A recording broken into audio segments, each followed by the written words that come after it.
guys, welcome to today's video. I was just reading Olivier Giroud's new book, Toujours en Quoi, and it's a really good book so far. It's very inspiring. It kind of talks about his journey through professional football, and it's very inspiring in the fact where a lot of people didn't think he was going to make it, and he ends up winning the World Cup, becoming the third leading goal scorer on the French national team. So it's an amazing book so far. So I'm just reading this and we're about to start today's training session. So in today's video, I'm going to talk over my training session that I'm going to have today, which is going to be a technical session, and then I'm also going to talk about how to watch a football match as a goalkeeper. Alright guys, so before we jump in today's training session, I just kind of want to talk about the benefits and the important part of watching matches as a goalkeeper, whatever level, EPL, USL, MLS, USL 1, whatever football you're watching, how you can help it better you. And the first way you can do that is by thinking of yourself in that goalkeeper's shoes. So for example, I always like to watch a situation and think to myself, alright, if I'm that goalkeeper, what would I do? Where would I be set? Where would I be positioned? What am I saying to my teammates? Who am I having mark up? Where am I looking? And another valuable thing that I've learned through watching more and more football is that I tend to watch goalkeepers that are on the shorter side, because I'm only 6 foot. Goalkeepers, the average goalkeeper is like 6'3", I believe, in the English Premier League. So, goalkeepers that are 6'3", 6'5", 6'4", they have a little bit of an easier time coming out for crosses. Not all of them, but for a lot of them, it's strength. It's a strength of theirs. So for me, it's not realistic to watch a goalkeeper of that stature and say, all right, this is what he's doing, because our body types are different. Now, that's not to say you can't learn from somebody who is, bigger than you or whatever, because you can always learn from everybody. That's not what I'm saying.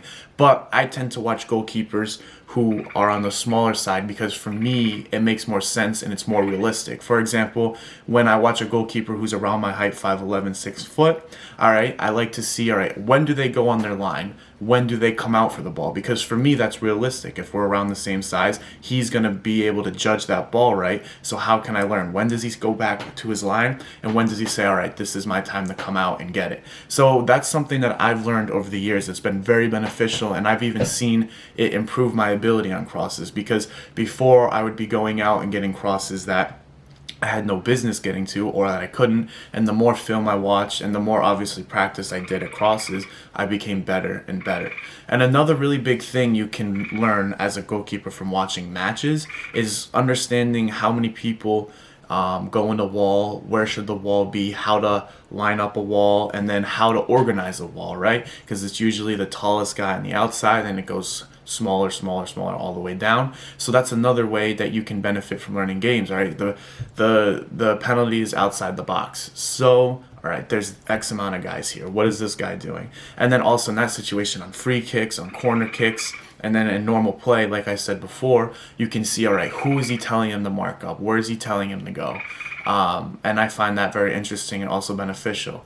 And the last thing that I find that really helps me is figuring out when to play out of the back and when to clear your line. So it's very interesting because I like to watch when the goalkeeper receives the ball, whether it's on a pass back, goal kick, whatever, the decision to play short or long is very, very important, and you can learn a lot from that. So it's very interesting. So for example, if the goalkeeper gets the ball at his feet, right, and say there's pressure coming to the right side, does he switch the play? Does he hit it long? And then you have to think to yourself, all right, why did he do that? And I like to go back and watch that over however many times I need to really understand his thinking in that scenario. But sometimes, because the football is unpredictable, you just end up kicking it out because you have to, and there's no really thought behind it. But most of the time, each pass has a thought, each play has a thought, and I think it's important as you're watching the game, you have to be thinking like that. All right, why did he go there? Where did he go? Not just watching the ball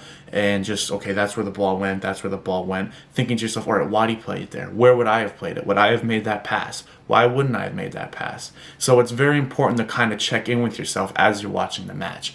So that's kind of today's spiel on that. So let's get into today's training.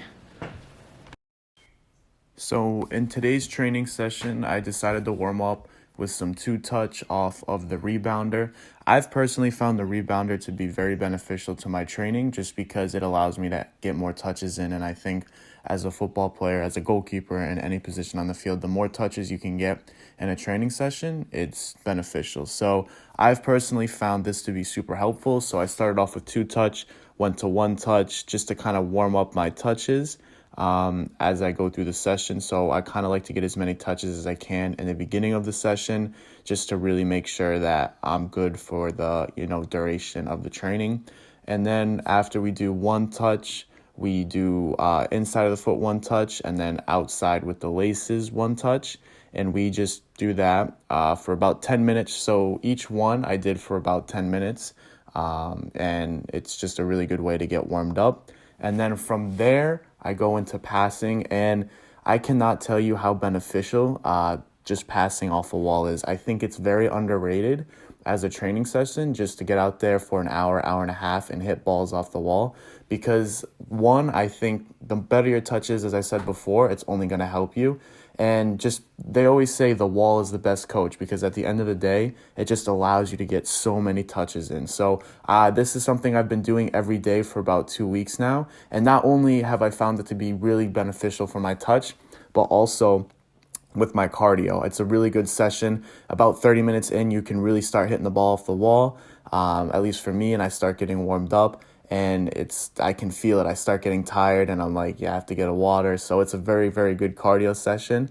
And you can add a bunch of different variables in. You can add a cone. You can do all different sorts of things. And what I like too is that you can see in the video, the ball isn't hit perfectly back to me every time. Sometimes it's in the air. Sometimes it's on the ground. Sometimes it goes a little away from me. And I think that's perfect because in a game, your passes are not always going to be perfect from you and from other players. People are going to make mistakes. So I think this gives you a very game realistic way of receiving the ball. And for me, I always feel good after a session like this because I know I got my touches in for the day and I know it was game realistic. And I think that's something important to always keep in mind when you're trying to set up your training sessions is to realize that, hey, you can do these, little 1v1 drills, which are obviously good, for field players and whatnot at certain times. But at the end of the day, getting to the next level of football is about doing the basic things right and consistently right. So making sure your touch is good, your passes are good. And I think, this is a very good way to do that. And you can see sometimes my touch wasn't good. Sometimes my first touch let me down, but it's always, a chance to get better. And the way I view it is, okay, if I have a bad touch, that's one more touch that, is going to make me better. So it was a good session overall. It was about an hour and a half. So I was definitely sore after that. And then after I did touches off the wall, I played a ball off the rebounder back into me.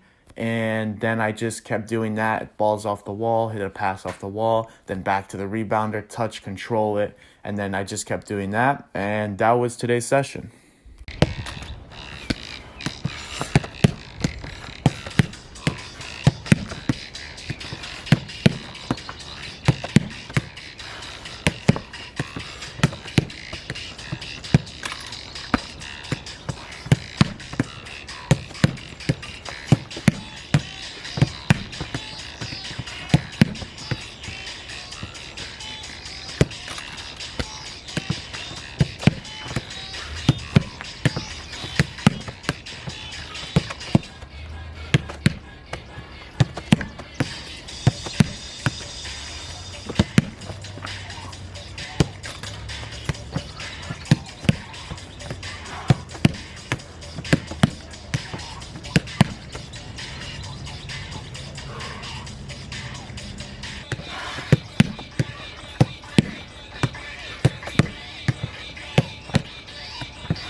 guys, so that about does it for today's video. My body is very sore, so I'm just gonna recover, use this Theragun, which I think is a very good investment. It definitely helps out. So if you're looking into investing in your recovery stages, this is always a very good option.